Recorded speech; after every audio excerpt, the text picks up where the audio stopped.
Kodash, Kodash, Kodash, Adonai, Elohim, Sabaoth, meaning holy, holy, holy, Lord of hosts. That is the prayer that the angels sing day and night and can also be said as a mantra for positive vibrations and frequencies. Yah, He, Va, He. Those 4 syllables could be also said as a mantra, unlocking a divine frequency. The first Yod being a divine masculine, signifying the Father who art in heaven.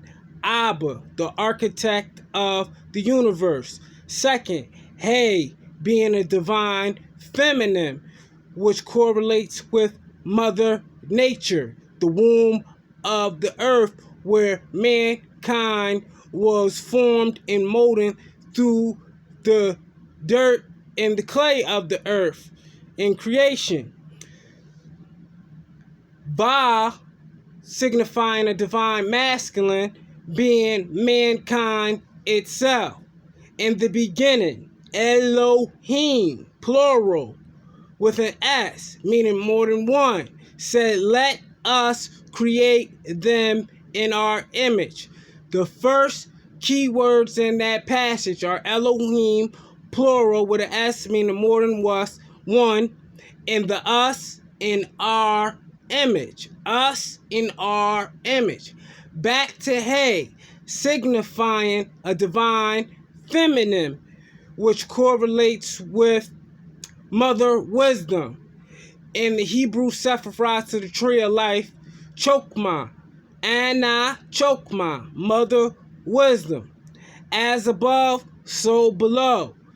The macro prosophis above and the micro prosophis below, because we are the microorganisms in the host of the Elohim.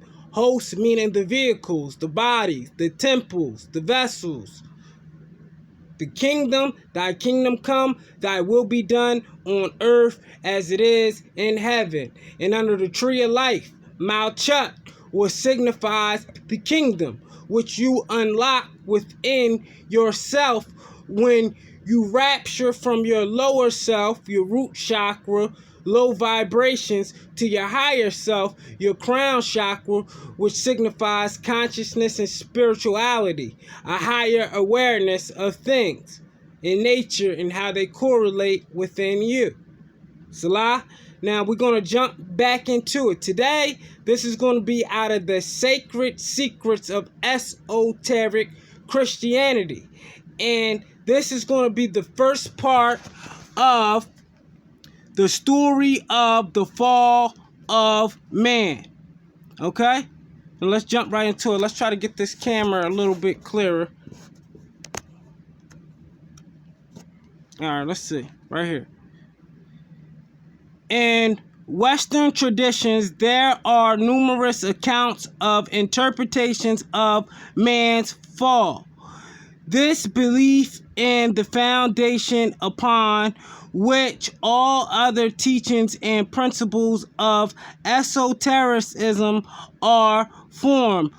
For without a fall, how could there be a salvation? Why should we strive for perfection, wholeness, and unity? In his current state of existence, man is solitary, alone, and fractured. Man subconsciously experiences a sense of confusion towards life, nature, and his fellow men. He seeks without knowing what he desires. He pursues earthly ambitions, and when they are achieved, he is dissatisfied and unfulfilled. Gradually, he realizes that his energy are being misdirected, that they are being wasted on fleeting pursuits with no absolute value. Kind of like the US dollar. It ain't backed by no gold or silver. It's just a banknote that, they print out of thin air in the Federal Reserve, and it's backed by nothing. It has no value.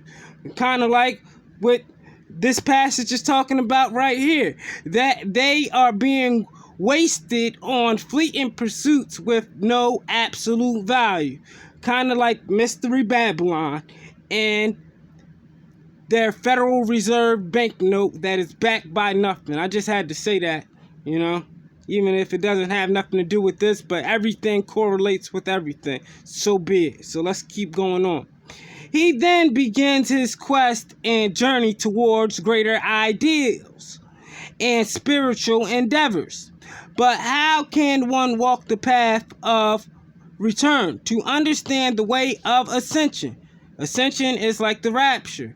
You rising, the Kundalini rising, coming from that lower state of ignorance, rapture into your higher self of awareness, your crown chakra, which is consciousness and spirituality, a great awareness. It's right after the third eye, which is the pineal gland, is unlocked. The inner essence, the eternal God, the crystals within yourself. Now let's read that again. But how can one walk the path of return to understand the way of ascension? One must first understand how man's descent occurred, how he lost his divine estate. What caused the fall of man? After learning the different traditions passed down by humanity, bards, each student would arrive at his or her own interpretation and conclusion about what happened at the beginning of time. Although personal ideas, guesses, assumptions, and convictions are not truths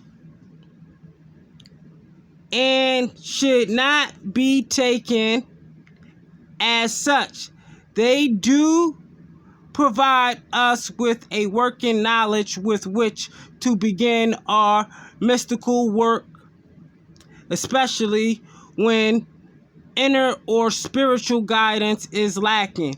We will present the doctrine of man's fall based on our level of comprehension. Universes come and go like any other organism or assemblage. They are formed by Shakti,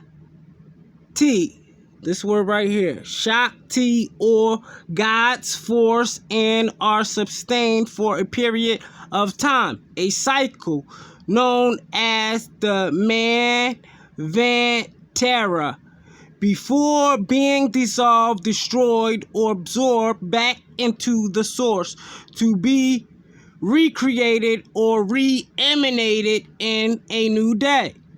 It is acceptable to emphasize here that esoteric Christianity's cosmos conception, cosmology, is primarily emanationist.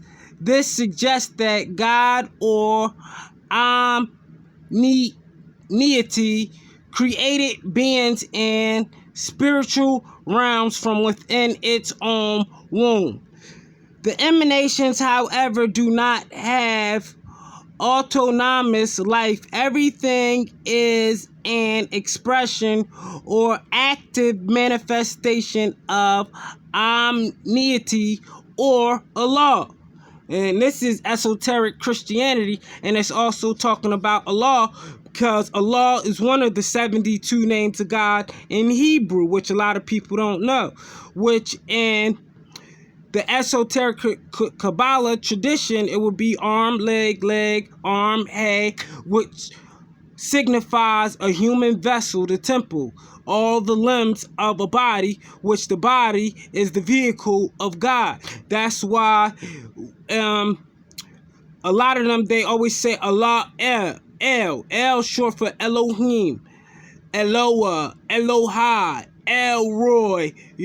These are all attributes and names of the Most High. Just like in Islam, they signify 99 names of God. In Hebrew, it's 72 names, but when you put 7 and 2 together, you still get 9. It always goes back to the 9 and the 9 ether. omniity is everything, and yet omniity is so much more. This is God's eminence and what does that say? Oh, transcendent separation is a optical illusion, a game of the senses. The senses within oneself. Man cannot comprehend the process, activity, and rest, also known as man vantara. So let's hold it right there. Activity and rest. You know how it says in the beginning, Elohim said, let us create them in our image. And then it goes through the 6 days of creation. And it also talks about God resting on the seventh day. But a day could be like 1,000 years to the Most High God. So once you go, and it's 7 years in every Jubilee period. The Bible and a lot of spiritual texts revolve around 7, because 7 is a completion of creation, and 9 is the completion of a cycle. So it also can signify being that once we reach a 7,000 year period, or the number 7, if anything, can be God's rest. Just like 2017, I have it marked for the beginning of sorrow to tribulation period, when we had our first eclipse in August of 2017. September 2017, we had the Revelation 12 sign in the constellations. October 2017, we had a space rock Oumuamua, known as a bioangelic satellite. Some people even call it the dark satellite. My point is, the start of anything with the number 2017 to 2024, you know, that is a 7-year period. And all within this 7-year period, we have rumors of wars, nations rising against nation. We have a lot of the events on the list of the 10 plagues of the apocalypse of Abraham, as far as fiery conflagration of cities, you know, sickness and health, the plagues, rulers rising against each other with the sword. But it goes back to Matthew 24. How will you know the signs of thy second coming? You will hear of wars and rumors of wars, nations rising against nations, famines, earthquakes, pestilence, basically earthquakes in diverse places, meaning weather in places it doesn't normally happen. Because when the sun goes into its influx with solar flares and heats up, and it causes a pole shift, it also activates Mother Nature and causes natural disasters on Earth, you know, from the warming of the sun, which they call global warming, which they are fully aware of it, you know. And this is going to go in the second coming. It's talking about awareness that we receive, just like we're in the age of Aquarius. This is the age after Pisces, which is the age of Aquarius, which is the age of information, you know. And when it talks about apocalypse, apocalypse means a great reveal, and something that is hidden that is revealed. So it means that you are becoming more aware in your spiritual self, so you can see certain things coming, because Christ is within you, and the Christos is a collective consciousness of spiritual lights. When they all come on one accord of this awareness, these events start to take place, which would be the second coming. Man cannot comprehend the process of the activity and rest, also known as man vantara and pralaya. We will not go into further detail because it would simply add to the confusion. Humankind, known as Adam Kadmon or Anthropos, was emanated by that tremendous outpouring of omniity known as Logos during one of the active cycles, Adam. You see how it keeps talking about cycles and periods? Everything revolves around cycles and periods and planetary alignment. Kadmon is the aggregate name of the fragments that make up its existence. Scholars have recognized Adam Kadmon as the creative and solar logos. This is debatable, as some mystics have distinguished between the three. Possibly it is akin to our physical body, which is made up of cells, each of which is a unit of life. Body made up of cells, DNA, plasma, which is ether, in the blood. That's why when you go to a blood bank, they want to take your plasma, because the sun, the central star of the solar system, or logos, emits plasma, and it is a giver of life, and it makes things blossom in the right season, just like your consciousness in the right season, which would be a 7-year period, which you're seeing through the 2017 through 2024 cycle. And remember, I was talking about rest. We are in 2023. When you add those numbers up, you get 7. When the Most High rests His case. That's why you're seeing blood red moons and blood red suns. You know, these are all signs and wonders in the heaven. I know I sound very bold and confident saying these things, but when you research and study them so long, you know, when you speak things from your throat chakra, and when you eternally believe them from your eternal essence, they always manifest anyway, because you're not speaking them in a biased way, or, you know, just trying to get people to believe it.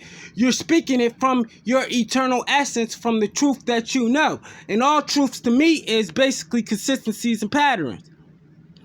Being akin to our physical body, which is made up of cells, each of which is a unit of life. Like I was just talking about.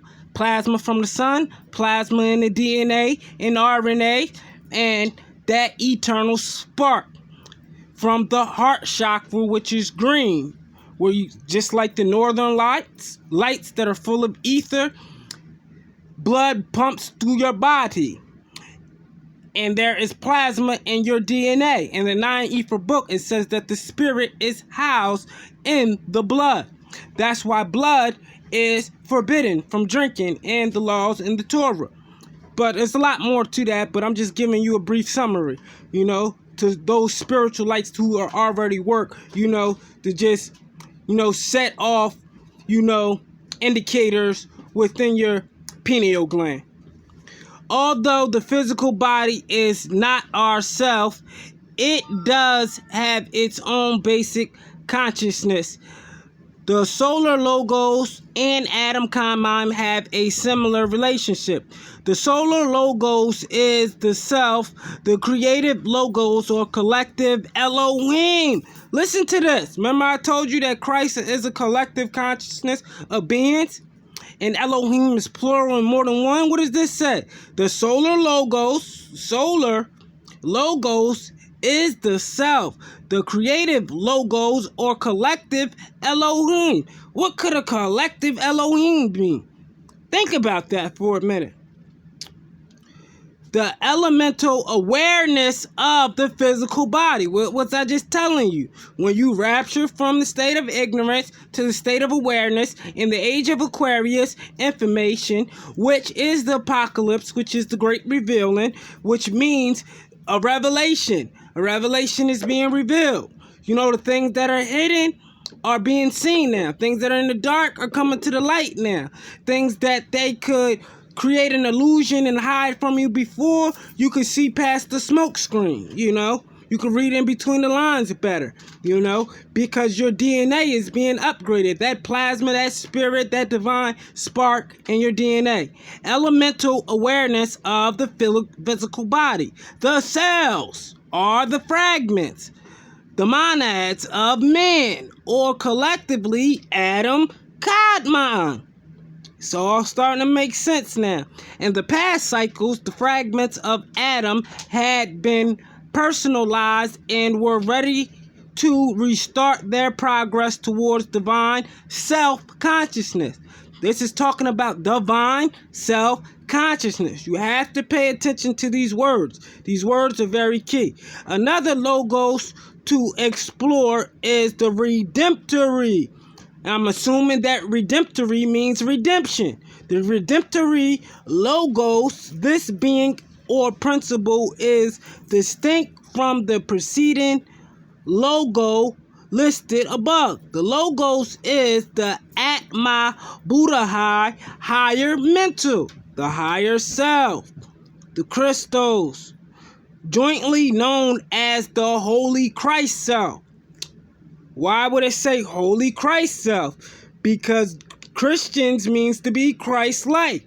And Christ told his disciples, the discipline, that they will be able to perform the same things in which he had, and in the latter time, they will be able to work greater wonders, talking about the elect. Now, listen to this again. It said the logos is the Atma Buddhai higher mental, meaning the higher self. Just like up here, it's talking about the divine self-consciousness. So listen to this. The logos is the Atma Buddhai higher mental. Remember I did the 7 principles out of the Kabbalion, and one of them was mentalism, the other cause and effect, the other the laws of gender, the other the laws of vibration and frequency, and so on and so on. They're all on my channel, you know. But just to show you how all of these things correlate. The Atma Buddhai higher mental, jointly known as the Holy Christ self. Now, this is what we're all trying to get to, the Holy Christ self, you know. So, and this is at the end of the age of information, which is Aquarius.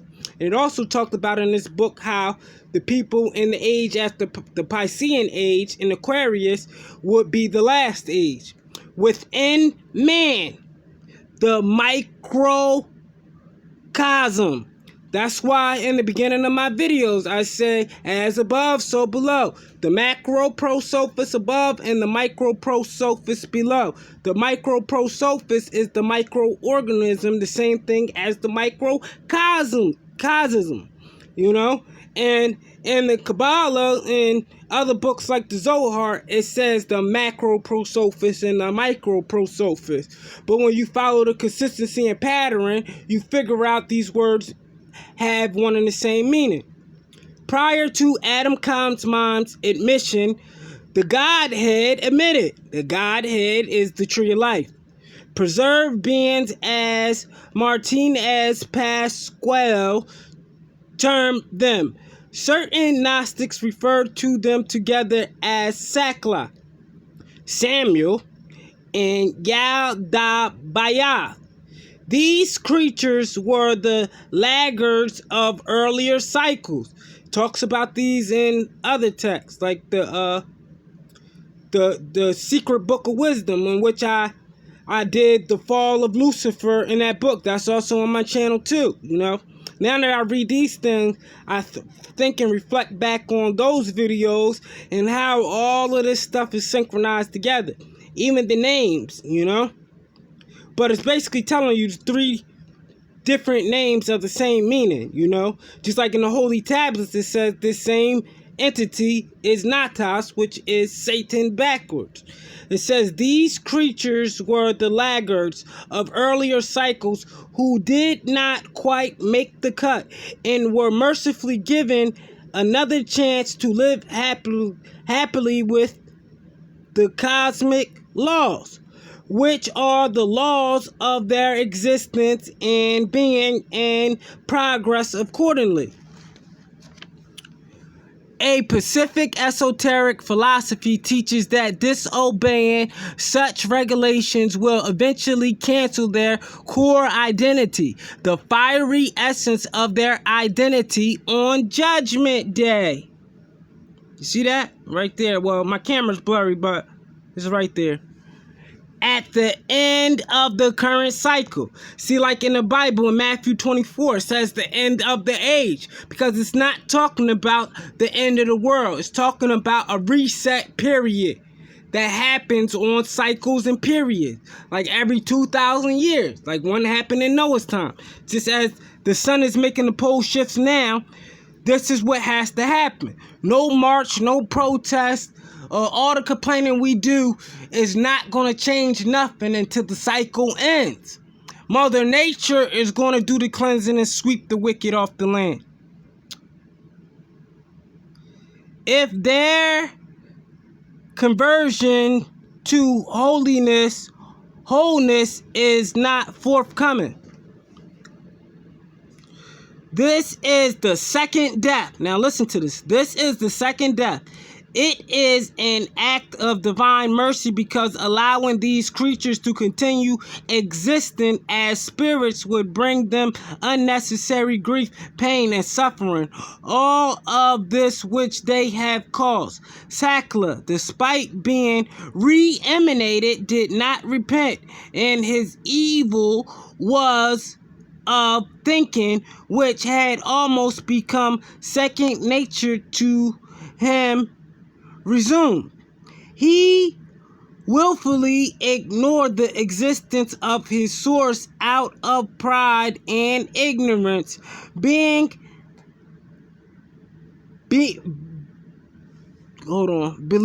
himself to be the creator of the universe. Sakla's ambition to be worshipped and to behave as the supreme being and creating other beings eventually led to his demise. In his book, Esoteric Christian Doctrine, John Brickcade writes regarding to the fall. Certain heads of the angelic hierarchy refused to obey the laws which governed the pleroma, that they wanted to go over the degree higher, which it talks about in the Kabbalion and those 7 principles, and it tells you that everything is in duality and nothing is different but the degrees. And so basically going overboard from where they were assigned, degrees higher than their class without fulfilling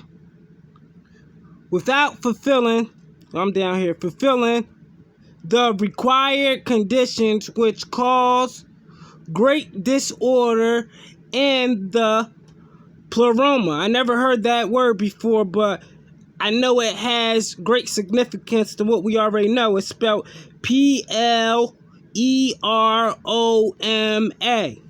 which I'm going to look up after, because I just started reading this part today, but I'm going to look it up and see what it correlates with. But I'm pretty sure it means in the universe, or, you know, a condensed or organized space, you know, just like there are different levels to heaven, you know, there's different angels with different duties within different realms. So I'm assuming that is the arena of these realms, you know, so basically within their order, you know. I might be wrong, but I'm just assuming based upon the consistency and pattern of what it's talking about. In the same story, we heard it over and over. It talked about Lucifer, the devil, being kicked out of heaven, his holy habitation. Talked about that in the Bible. Also in the book of Enoch. Straight from the door in the book of Enoch, it even gives you the angels' names and exactly what they did and how they made a mutual pact and bound themselves together that they were going to fulfill this act and they were going to rebel against God. Basically, the laws of nature and that govern the universe, and leave their habitation to basically do what they wanted to do, basically. Anarchy and mayhem resulted from this state of spiritual denial and hostility. As a result, the majority of the angels fell. An entity known variously as Lucifer, Athamas, and Orpheomorphus led the uprising. So Lucifer is called by different names, you know, in different spiritual texts. Lucifer, Athamas, or Theomorphus. It sounds like Morpheus off of Matrix, you know. Led the uprising. In the Holy Tablet, Lucifer's name is Natas, which is what we know in the English Bible as Satan backwards. You know, that's where you get all this Santa from. Red, December 25th, which is the solstice of the sun, you know, and it has many different other meanings that people take out of context. You know, in the Bible, it doesn't talk anything about Christmas. You know, it talks about Christ's birthday, but believe it or not, just like you had a tragic day on 9/11, 9/11, a lot of people believe that Christ, and other texts I have read, they said Christ's birthday was 9/11/3 BC. That's crazy, ain't it? But I don't put it past nobody, because all these dates have a significance. And the two towers, you know, like the planes that went through the two towers. When I was watching Marvel's Infinity Wars, when Thanos came, you know, Thanos was the balance